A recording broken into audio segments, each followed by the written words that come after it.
महाराज नंद बाबा के यहाँ जब पुत्र हुआ तो सारे भंडार गृह के द्वार खोल दिए। 9 लाख गईयां थी नंद बाबा की। और कहते हैं नंद बाबा ने इतना दान दिया अपने बेटे होने की खुशी में कि पिछोरी तक नहीं बची, ओढ़ने के लिए कपड़ा तक नहीं बचा, सारे भंडार गृह खोल दिए। एक द्वार पर बोले चांदी के बर्तन बांटे जा रहे थे, दूसरे द्वार पर सोने के बर्तन बांटे जा रहे, तीसरे द्वार पर हीरे मोती माणिक इत्यादि बांटे जा रहे थे। जो चांदी के द्वार से सामान लेकर आया उसे बीच मार्ग में सोने का सामान ले जाने वाला मिला। बोले भैया चांदी का बर्तन कहाँ से ला रहे हो? बोले 1 नंबर गेट से। बोले 2 नंबर गेट पे जाते तो बोले सोने के बर्तन मिल जाते। तो चांदी के बर्तन तो वहीं फेंके महाराज और दौड़ पड़ा 2 नंबर गेट की ओर। और वहां से जब सोने का बर्तन लेके आया सो मार्ग में 3 नंबर गेट वाला मिल गया। बोले भैया ये सोने के बर्तन कहाँ से लाए? तो कहने लगे 2 नंबर गेट से। तो वह कहने लगा कि यदि भैया तीसरे नंबर के गेट पे जाता तो तुझे हीरे मोती माणिक मिल जाते। तो उसने सोने के बर्तन वहीं फेंके और दौड़ पड़ा 3 नंबर गेट की ओर। कहते हैं नंद बाबा ने आज सारे भंडार गृह खोल दिए। जिसको जो लेना है जो मन पड़े सो उठाओ, हमारे लाला को बधाई दो और जो मन पड़े उठाओ अपने घर ले जाओ, किसी को कोई कमी नहीं रखी। नंद बाबा को ध्यान आया कि कंस को वार्षिक कर देने जाना है, यदि नहीं गए तो बोले कंस बड़ा उत्पाती है, कंस यहाँ आ जाएगा तो मेरा अभी लाला छोटा सा ही है, ना जाने क्रोध में आकर कहीं मेरे लाला का कोई अनिष्ट कर दे। इसलिए नंद बाबा दौड़े दौड़े गए, कुछ ब्रजवासियों को गोकुल की सुरक्षा में लगा गए कि भैया जब तक मैं नहीं हूं आप इस गोकुल की रक्षा करना। और मथुरा में जाकर आज महाराज कंस को कर प्रदान किया कि महाराज जितना भी अपना वार्षिक कर है वह कर आप ले लें। लौटते समय मार्ग में इनको वसुदेव जी मिल गए और जैसे ही वसुदेव जी मिले नंद बाबा वसुदेव जी महाराज से कहने लगे, अहो ते देव की पुत्र कंसेन बहुबो हता, एका वसिष्ठा वर्जा कन्या शापि दिवं गता। बोले हे वसुदेव जी महाराज, मैंने गोकुल में सुना कि देवकी के बहुत से पुत्रों को कंस ने मार डाला, 6 बालकों को बोले कंस ने मार डाला। और कितने दुर्भाग्य की बात है कि बोले 7वां पुत्र भी देवकी को नहीं मिला, वह बालक तो गर्भ में ही नष्ट हो गया। और मैंने तो यहाँ तक सुना है वसुदेव जी महाराज कि 8वीं संतान के रूप में बोले एक कन्या ने जन्म लिया और उस कन्या को भी पापी कंस ने मारने का प्रयास किया, सो वह भी आकाश को चली गई। आपको संतान सुख नहीं मिला। लेकिन वसुदेव जी एक बात कहता हूँ, आज कई दिनों के बाद हमारे यहाँ बोले पुत्र पैदा हुआ है और ऐसा नहीं मानना वसुदेव जी कि ये मेरा बालक है, ये मेरा बालक नहीं है, यह तो आपका ही बालक है। हम लोग लोकाचार में कहते हैं ना भैया कि मेरा नहीं आपका ही बेटा है, ऐसे ही आज नंद बाबा ने कहा, बोले वसुदेव जी महाराज मेरे यहाँ जो बेटा पैदा हुआ है यह मेरा पुत्र नहीं है, यह आपका ही बेटा है। वसुदेव जी हंसने लगे। वसुदेव जी कहते हैं नंद जी तुम कितने भोले हो, अरे तुम तो लोकाचार में लोक रीति में कह रहे हो कि मेरा नहीं आपका ही बेटा है, लेकिन सत्य बतलाऊं वसुदेव नंद बाबा यह मेरा ही बेटा है, आपका बेटा नहीं है। बोलो राधे राधे।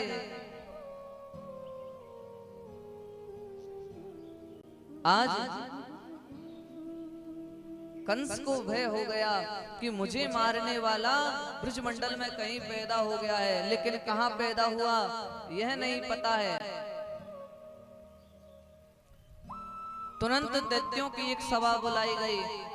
उस सभा में जैसे ही कंस ने कहा कि मुझे मारने वाला पैदा हो गया है, उसका विनाश कैसे होगा, सो आज पूतना मौसी उठकर खड़ी हो गई। महाराज पूतना मौसी कहती हैं, बोले कंस महाराज आप चिंता मत करो, ब्रजमंडल में एक माह के भीतर जितने भी बालकों ने जन्म लिया है मैं जाऊंगी और उन एक माह तक के बालकों का बोले नाश कर दूंगी, नष्ट कर दूंगी। और बोले जब समस्त एक माह के अंदर उत्पन्न हुए बालक मर जाएंगे तो आपका भी जो काल होगा वह भी उन बालकों के साथ नष्ट हो जाएगा। कंस कहता है, अरे पूतना तूने अपना शरीर देखा है कितना भयानक है, तेरे इस स्वरूप को देखकर भला कोई तुझे अपने घर में घुसने देगा। तब पूतना कहती है, बोले महाराज आप अभी स्त्रियों को नहीं जानते, स्त्रियों के पास एक विद्या होती है। कौन सी विद्या? बोले श्रृंगार करने की, मेकअप करने की एक विद्या होती है। और आजकल तो महाराज एक सुविधा चल गई है जिसका नाम है ब्यूटी पार्लर। बोले मथुरा के जितने भी ब्यूटी पार्लर हैं सबको बुक कर लूंगी और बोले ऐसा सुंदर श्रृंगार करके जाऊंगी कि मनुष्य तो मनुष्य, देवता भी अचरज में पड़ जाएंगे कि ये राक्षसी हैं या कोई स्वर्ग की अप्सरा है। बोलो राधे राधे। महाराज ब्यूटी पार्लर ऐसी व्यवस्था है कि जाती कोई और है, आती कोई और है। कई बार तो विवाहों में शादी जब होती है तो दूसरे दिन दूल्हा ही अचरज में पड़ जाता है, बोले हम तो किसी और को ब्याह के लाए थे, ये तो कोई और है। ऐसा सुंदर श्रृंगार करके जाऊंगी। और आज बोले पूतना जैसे ही चलने लगी, वसुदेव जी महाराज को इस कार्य की भनक पड़ गई और वसुदेव जी ने नंद बाबा से कहा कि नंद बाबा जितनी जल्दी हो सके उतनी जल्दी ब्रजमंडल में जाओ, मुझे ऐसा लगता है कि गोकुल पर कोई खतरा आने वाला है। अब तो नंद बाबा वसुदेव जी से मिले, भेंट सामग्री दी और चल दिए दौड़ते दौड़ते गोकुल की ओर। लेकिन कहते हैं इनके जाने से पहले पूतना मौसी ब्रजमंडल में पधार गई महाराज। और देखा तो सभी लोग मिलजुल कर और कहाँ जा रहे हैं, बोले नंद भवन की ओर। तो बोले इतने लोग जब यहाँ जा रहे हैं तो मुझे नेक काम की शुरुआत यहीं से करनी चाहिए। पूतना सीधी पहुंची नंद बाबा के महल में और महाराज ऐसा सुंदर श्रृंगार बनाया कि समस्त ब्रजवासी कहने लगे कि यह कोई यशोदा मैया की सखी है, सहेली है, उनके परिवार की है। किसी ने आज पूतना को नहीं रोका। और पूतना चलते चलते नंद बाबा के घर में जा पहुंची। इधर नंद बाबा के घर में बहुत भीड़ थी, किसी को किसी का पता नहीं चल रहा। सो आज यशोदा मैया भी पूतना को नहीं पहचान पाई और पूतना ने जाकर कहा, जी जी राम राम। पूतना ने जैसे ही कहा जी जी राम राम, यशोदा मैया कहने लगी, बहन तू कौन, मैंने तुझे नहीं पहचाना। बोले मैं तुम्हारी दूर की मौसी की बेटी हूँ, हमारा बहुत दूर का रिश्ता है। लेकिन बोले जब तक मेरा जन्म होता तुम्हारी शादी हो गई थी, इसलिए तुमने मुझे नहीं देखा। अब बोले अब मैं अपने लाला को बोले बधाई देने के लिए आई हूँ। यशोदा मैया को बहुत कार्य था, कितने लोग आ रहे थे जा रहे थे। बोली बहन एक काम कर, तू मेरे लाला को अपना ही लाला समझ और इसे खूब आशीष दे, जब तक मैं जाकर के जो परिवार वाले आ रहे हैं, मिलने वाले आ रहे हैं, उनसे वार्ता कर लूं, भेंट कर लूं। अब तो पूतना के हाथ में जैसे ही कृष्ण भगवान को दिया और यशोदा मैया जाने लगी। सो महाराज आज कृष्ण भगवान ने अपनी आंखें बंद कर ली। कहते हैं भगवान ने अपनी आंखें क्यों बंद की, तो इसके कई कई कारण बताए हैं। उनमें से 2-4 कारण मैं आप लोगों को बता रहा हूं। सबसे पहला कारण तो यह है कि भगवान श्री कृष्ण ने मन में सोचा कि देखो हम इस ब्रजमंडल में आए किस लिए, कि हमें बढ़िया माखन मिश्री खाने को मिलेगा। भारतवर्ष में एक ही जगह है जहां पर माखन मिश्री सबसे बढ़िया मिलता है, ब्रजमंडल। और बोले हम यहाँ आए माखन मिश्री खाने को, और माखन मिश्री तो अभी मुंह में गया नहीं, और ये पूतना मौसी जहर पिलाने के लिए पहले आ गई। अब बोले जहर पीने की आदत अपने को तो नहीं है, जहर कौन ने पिया, बोले शंकर भगवान ने। तो आज आंख बंद करके गोविंद शंकर जी का ध्यान कर रहे हैं कि हे शंकर बाबा, जहां कहीं भी हो महाराज पधारो, दूध दूध मैं पी लूंगा और जहर जहर आप पी लेना। बोले इसीलिए आज अपनी आंखें बंद कर ली। दूसरा कारण बताते हैं, बोले कृष्ण भगवान ने अपनी आंखें इसलिए बंद की कि भगवान कहते हैं कि 24 अवतारों में से केवल 2 ही अवतार श्रेष्ठ हैं। एक तो राम जी का अवतार और दूसरा कृष्ण जी का अवतार। लेकिन कितनी बड़ी व्यथा है महाराज कि राम जन्म जब हुआ तब भी सबसे पहले मुझे ताड़का नाम की एक औरत को मारना पड़ा, स्त्री को मारना पड़ा। और आज कृष्ण जन्म जब हुआ है तो सबसे पहले ये पूतना मौसी आ गई, अब इनका उद्धार करना पड़ेगा। बोलो राधे राधे। और भी कई कारण बताए। भगवान मन में विचार करते हैं कि देखो जो गति यशोदा मैया को बाद में मिलेगी, आज पूतना वह काम मैया यशोदा से पहले कर रही है, इसीलिए इनको बोले मात्र गति प्रदान करनी होगी। ऐसा सोच करके भगवान ने अपनी आंखें बंद कर ली। किसी ने कहा कि भगवान की आंखों में सूर्य और चंद्रमा विराजमान हैं, और सूर्य चंद्रमा नहीं चाहते कि हमारे प्रभु का कोई अहित हो, इसीलिए उन दोनों ने अपने आप को ढक लिया। अनेक कारण बताए। और आज पूतना कृष्ण भगवान को गोद में लेकर के स्तनपान कराने लगी। भगवान उसका स्तनपान कर रहे हैं, साथ साथ उसके बोले प्राणों को भी पान करना प्रारंभ कर दिया।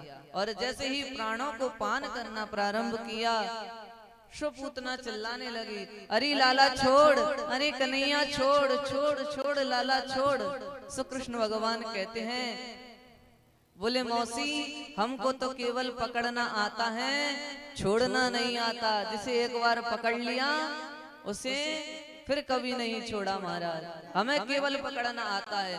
आज पूतना ने अपना विकराल स्वरूप धारण किया और कृष्ण भगवान को लेकर उड़ गई। अब तो महाराज सारे ब्रजमंडल में हाहाकार मच गया, ले गई ले गई ले गई, पूतना लाला को ले गई। कहते हैं जब तक मन खेल करने का था भगवान का, तब तक गोविंद ने पूतना के साथ खेल किया। और जब मन में विचार आया, बोले अब मौसी को ज्यादा परेशान नहीं करना है, इनको मुक्ति दे देनी चाहिए। सो कंस का जो बगीचा था महाराज, 6 कोस का बगीचा था, उस बगीचे के ऊपर लाके और पूतना के प्राणों का हरण कर लिए। बोले वृंदावन बिहारी लाल की जय हो। ऊपर से ही पूतना का शरीर नीचे गिरा, और जैसे ही नीचे गिरा तो समस्त जो बगीचा था पूरा का पूरा बगीचा नष्ट हो गया। सारे जितने पेड़ लगे थे सारे के सारे पेड़ टूट गए। पूतना के वक्ष स्थल पर नीलमणि की तरह सुशोभित हो रहे हैं कृष्ण भगवान। ब्रजवासी दौड़ते दौड़ते आए और आज नसेनी लगा लगा के और पूतना के शरीर पर चढ़ के कृष्ण भगवान को उतारा। देखो हमारे जो ब्रज के संत है ना, वो तो इतना भाव बताते हैं कि पूतना जब मरी तो उसके कान गिरे कानपुर में जाके, हाथ गिरे हाथरस में जाके, और पैर गिरे पैगाम में जाके। लेकिन इतने बड़े शरीर का वर्णन भागवत जी में नहीं है। भागवत जी के अनुसार 6 कोस का जो बगीचा था कंस का, उस बगीचे में पूतना का शरीर गिरा। अब तो ब्रजवासियों ने, जो बूढ़ी माताएं थी, उन माताओं ने यशोदा मैया को डांटना चालू कर दिया। अरे यशोदा, इतने सालों के बाद तो भगवान ने तेरी गोद भरी है, तुझे अभी भी कोई चिंता नहीं है लाला की? तुझे पता था कि ये पूतना है, तो तूने काहे को इस पूतना राक्षसी के हाथ में अपना लाला दे दिया? अरे जिसका नाम ही है पूतना, अर्थात जिसके पूतना हो। तब तो बोले यशोदा मैया ने बड़ी विनम्र प्रार्थना की, बोले इस बार मुझे माफी दे दो, अगली बार से ऐसा कभी दोबारा नहीं होगा।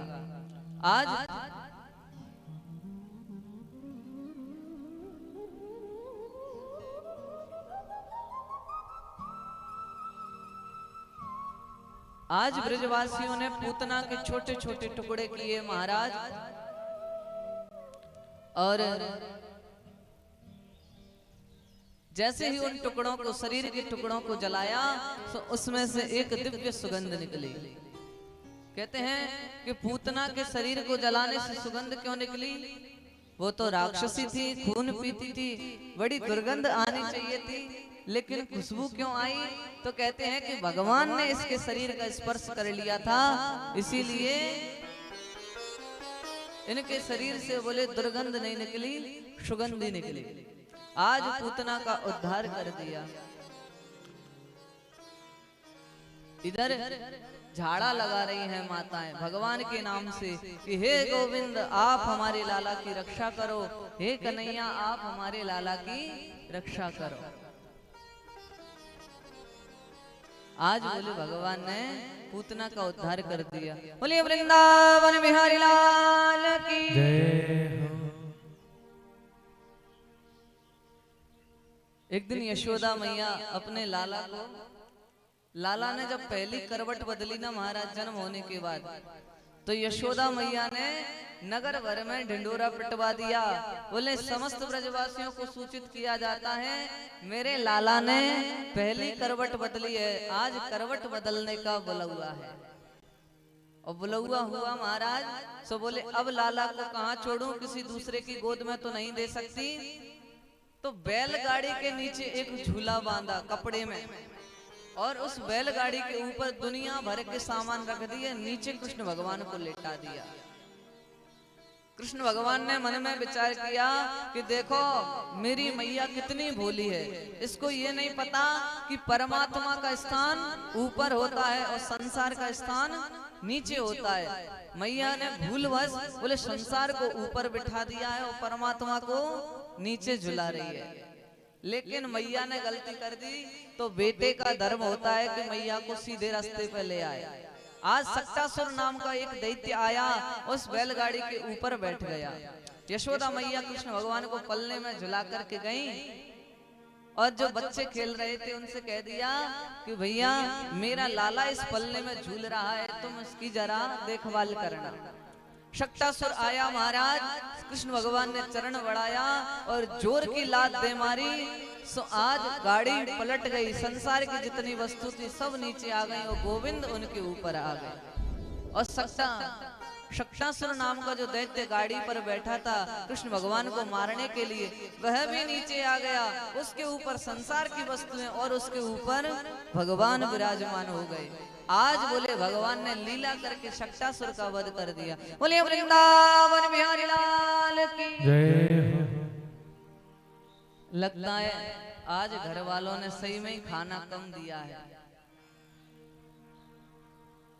बिल्कुल ही आवाज नहीं निकल रही महाराज। 4 दिनों से तो थोड़ी बहुत आ भी रही थी, आज तो राधे श्याम बोल रही है। क्यों भैया कल व्रत रह गए थे क्या?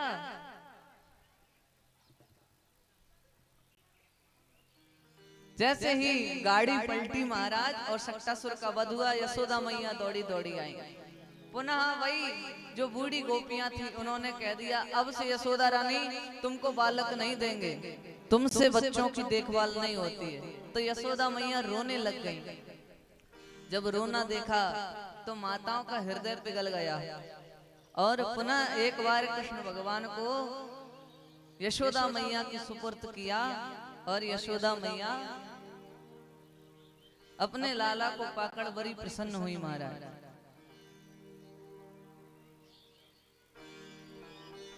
आज यशोदा मैया ने अपने लाला को पालने में झुलाया है, झूले में झुलाया महाराज। और यशोदा मैया ने जैसे ही पालने में झूला झुलाया सो ब्रज की गोपियों को पता चल गया कि आज हमारा कन्हैया बोले पलने में झूला झूल रहा है।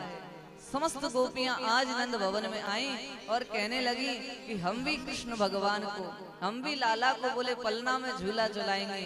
यशोदा मैया कहती हैं कि आपको झूला झुलाना है बड़े प्रेम से झुलाओ, लेकिन बस इतना ध्यान रखना मेरा छोटा सा लाला है और जब झोंटा दो ना तो थोड़ा धीरे धीरे देना, क्योंकि मेरा छोटा सा लाला पलने में सो रहा है। यशोदा मैया कहती हैं मेरो लाला झूले पल नानक धीरे झोंटा दीजो, मेरो लाला झूले पल नानक धीरे झोंटा दीजो, मेरो लाला झूले पल नानक धीरे झोंटा दीजो, मेरो लाला झूले पल नानक धीरे झोंटा दीजो, निक धीरे झोंटा दीजो, निक हौले झोंटा दीजो, निक धीरे झोंटा दीजो, निक हौले झोंटा दीजो, निक धीरे झोंटा दीजो, हौले झोंटा दीजो, निक धीरे झोंटा दीजो, निक हौले झोंटा दीजो, मेरो लाला, मेरो लाला, मेरो लाला झूले पल नानक धीरे झोंटा दीजो, मेरो लाला झूले नानक धीरे झोंटा दीजो।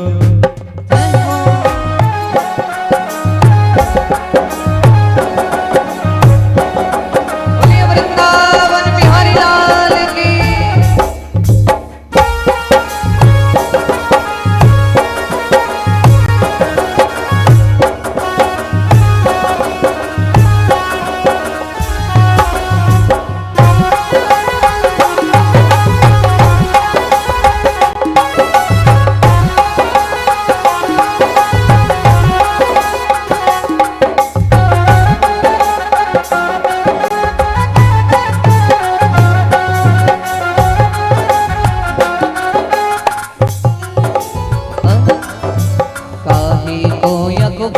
पालना काहे कोयक बनो है पालना, काहे कोयक बनो है पालना, काहे कोयक बनो है पालना, काहे कोयक बनो है पालना, काहे कोयक बनो है पालना, काहे कोयक बनो है पालना,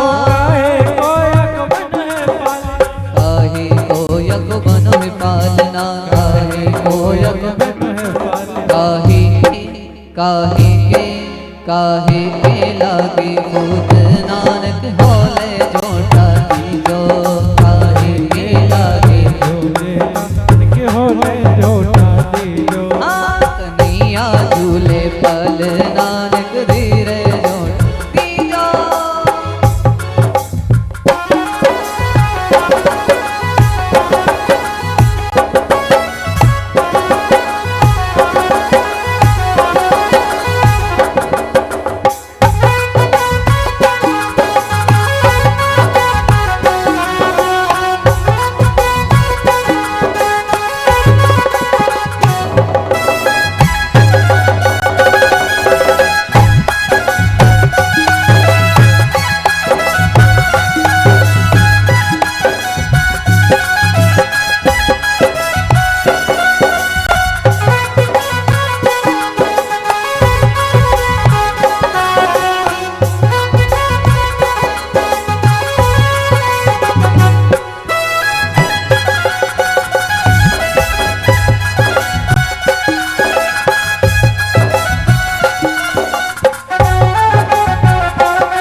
पालना, चंदन को यक बन है पालना, चंदन को यक बन है पालना, चंदन को यक बन है पालना, चंदन को यक बन है पालना, चंदन को यक बन है पालना, चंदन को यक बन है पालना, चंदन को यक बन है पालना, चंदन को यक बन है पालना, चंदन को यक बन है पालना।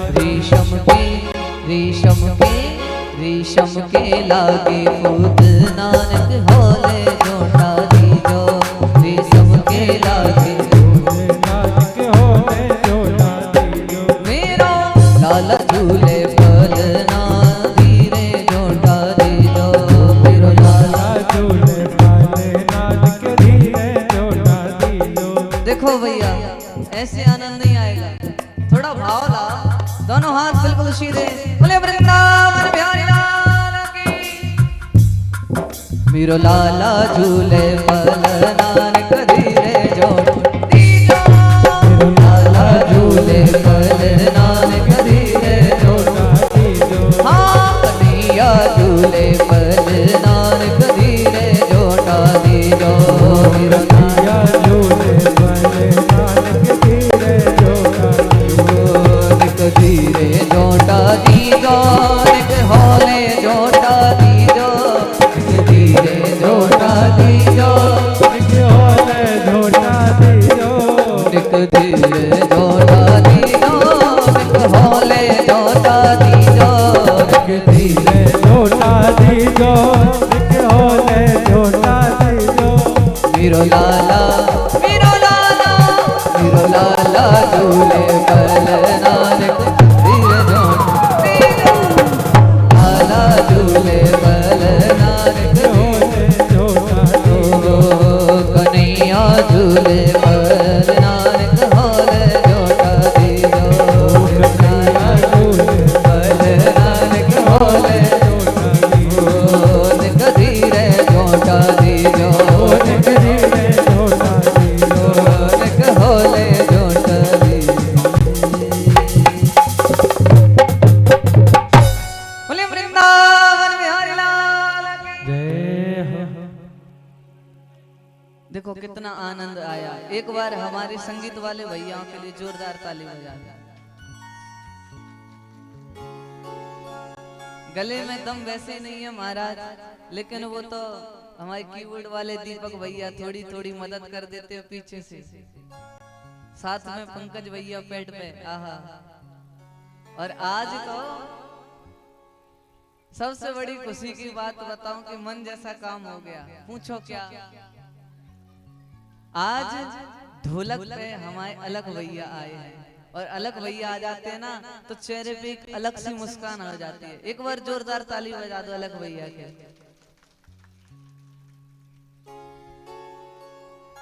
बोलिए वृंदावन बिहारी लाल की। आज जब कन्हैया कुछ बड़े हुए तो यशोदा मैया कन्हैया को दूध पिला रही थी, छाती से लगा के आंगन में दूध पिला रही। इतने में मामा कंस ने एक और राक्षस भेज दिया कृष्ण को मारने के लिए। इस राक्षस का नाम है तृणाव्रत। तृणाव्रत किसे कहते हैं? जो गर्मियों में धूल उड़ती है गोल गोल ऐसे, क्या कहते हैं उसको? बवंडर, बबूला। अब नाम ही नहीं जानते, लेकिन जो गर्मियों में धूल उड़ती है जिसकी चपेट में यदि कोई इंसान आ जाए तो महाराज उसको भी उड़ा के ले जाए। ऐसे तृणाव्रत नाम के राक्षस को भेज दिया। अब कृष्ण भगवान ने मन में सोचा कि देखो हमारे मामा जी कितने बढ़िया हैं, टाइम समय समय पर अपने, अच्छा मामा का कौन होता है? भांजा। अपने भांजे के लिए समय समय पर खिलौने भेजते रहते हैं। आज मामा जी ने हमारे लिए बोले हेलीकॉप्टर की व्यवस्था की है, लेकिन बोले मामा जी ने जो खिलौना भेजा है वो काम जब करेगा जब मैया हमें गोदी से नीचे उतारेगी। और बोले जब से शक्टासुर को मारा है यशोदा मैया कृष्ण भगवान को नीचे ही नहीं उतारती। आज बोले कृष्ण भगवान ने अपने शरीर को फुलाना प्रारंभ कर दिया। कहते हैं बच्चा कितना भी वजनदार हो जाए लेकिन अपनी मैया को कभी भारी नहीं लगेगा। लेकिन आज भगवान ने ऐसी लीला की कि कृष्ण भगवान ऐसे लग रहे हैं यशोदा मैया को जैसे कोई पत्थर गोद में उठा रखा हो। अब यशोदा मैया ने मन में सोचा कि मेरा जो लाला है आज बोले दूध पीने से बंद ही नहीं हो रहा। क्या नहीं हो रहा? बोले दूध पीने से बंद नहीं हो रहा। अब इन मैयाओं को बड़ी देखो, इनके मन की कभी कही नहीं जा सकती। बालक यदि दूध ना पिए तो झाड़ फूंक वाले को बुला लेती है, मेरा बच्चा दूध नहीं पी रहा महाराज थोड़ा झाड़ जाओ। और किसी दिन ज्यादा दूध पीने लग जाए तो कहती है ना जाने या के पेट में कौन सा भूत घुस गो, आज तो बोले दूध पीवे से बंद ही ना है। ऐसे ही यशोदा मैया मन में कह रही है कि आज मेरा लाला ना जाने इतना भारी कैसे हो गया। आज यशोदा मैया ने लाला को नीचे उतारा और अपने घर का काम करने के लिए चल दी। इधर तृणाव्रत को मौका मिल गया, आया और कृष्ण भगवान को अपने साथ उड़ाकर ले गया। अब तो कृष्ण भगवान बहुत देर तक उसके साथ खेलते रहे, लेकिन जब कहते हैं ना कि मन भर जाता है तो बच्चा सबसे पहले खिलौने को ही तोड़ देता है जिसके संग अभी तक खेल रहा था। कृष्ण भगवान का जब मन भर गया तो आज तृणावत का गला पकड़ लिया और मारने की जैसी ही कोशिश की सो तृणावत चिल्लाने लगा, अरे लाला छोड़, अरे कन्हैया छोड़ छोड़, पीड़ा हो रही है लाला छोड़। श्री कृष्ण भगवान कहते हैं देखो हमारे मामा कितने बढ़िया हैं, हमारे लिए समय समय पर खिलौने भेजाते रहते हैं। कभी पूतना मौसी भेजाई थी जो उड़ा के ले गई, कभी वो झूला झुलाने वाला सक्तासुर भेजाया, और आज बोले उड़न खटोला भेजाया है हमारे मामा ने। लेकिन ये खिलौने कितने बेकार हैं, जब हमारा मन करता है इनके संग खेलने का तो ये मना कर देते हैं कि छोड़ छोड़ छोड़, ले आज तुझे छोड़ ही देता हूँ। और ऐसा कहकर भगवान ने ऐसा छोड़ा महाराज के सीधे आकर जमीन पर गिरा और गोविंदाए नमो नमः। बोले वृंदावन बिहारी लाल की जय। एक ही बार में तृणावत के प्राण पखेरु उड़ गए।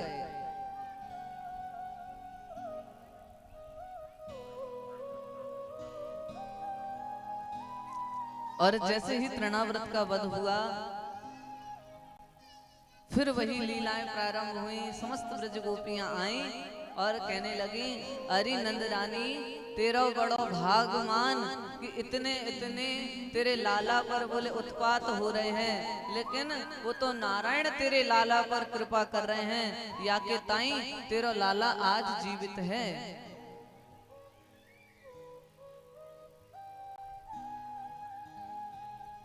फिर से गोपियों ने आज कृष्ण भगवान को झाड़ा लगाया कि जो कोई बुरी नजर हमारे लाला को लगी हो महाराज, वो सारी की सारी नजर दूर हो जाए। और एक बात बताऊं कि जब जब भगवान अवतार लेते हैं सो इनके दर्शन के लिए एक महोदय आते हैं। कौन आता है? भगवान जब जब अवतार लेते हैं तो इनके दर्शन के लिए कोई आता है। कौन आते हैं? शिव शंकर भोले भंडारी महाराज। आज भोले बाबा को पता चला कि हमारे प्रभु ने बोले गोकुल में अवतार लिया है, सो नंद बाबा के घर चल दिए भोलेनाथ। यों माथे पे भभूति रमाए हैं और बड़े बड़े सर्प इनके गले में विराजमान हैं। यशोदा मैया के आगे द्वार आकर अलग जगाया, भिक्षाम देहि, हे यशोदा रानी मुझे भिक्षा दो। यशोदा मैया पूछती हैं कि बाबा पहले तू अपने ये सांपन को पीछे कर ले, ये सांप देख के मुझे बड़ा डर लगता है। क्या भिक्षा चाहिए आपको? तो बोले ना मुझे अन्न चाहिए ना मुझे धन चाहिए। तो बोले अन्न नहीं लेगा धन नहीं लेगा तो बाबा क्या लेगा? शंकर भगवान कहते हैं जिन्हें दाम प्यारे उन्हें दाम दे दो, मुझे राम प्यारे मुझे राम दे दो। मुझे तुम अपने लाला के दर्शन करा दो। यशोदा मैया कहती हैं कि देखो बाबा, तुम्हारे इन भुजंगी सर्पों को देख के मेरी ही हालत पतली हो गई, तो मेरा जो छोटा सा 12 सा कुंवन है वो तो बोले तुम्हें देखकर भयभीत हो जाएगा, मैं तुम्हें अपने लाला के दर्शन नहीं कराऊंगी, उसको नजर लग जाएगी। लेकिन बार बार जब कृष्ण भगवान कहते हैं, शंकर भगवान कहते हैं कि मुझे लाला के दर्शन कराओ, लाला के दर्शन कराओ, हट पकड़ ली, तो यशोदा मैया कहती हैं तुम मुझसे अन्न धन ले लो, सोना चांदी हीरे जवाहरात ले लो, लेकिन लाला तो नहीं दूंगी। तो बोले आप लाला को कब तक नहीं दिखाओगी? मैं 5 साल के लिए तुम्हारे इस द्वार पर समाधि लगा के बैठ जाऊंगा, कभी तो तुम्हारा लाला बाहर आएगा। यशोदा मैया कहती हैं महाराज एक दरवाजा नहीं है मेरे घर में, 50 दरवाजे हैं, तुम इस दरवाजे पर अलग जगाओगे, मैं दूसरे दरवाजे से अपने लाला को बाहर निकाल। जब बार बार नहीं माने तो यशोदा मैया कहती हैं नजर लग जाए रे जुलम हुई जाए, नजर लग जाए रे जुलम हुई जाए, दिखाऊं कोनी लाडलो नजर लग जाए, दिखाऊं कोनी लाडलो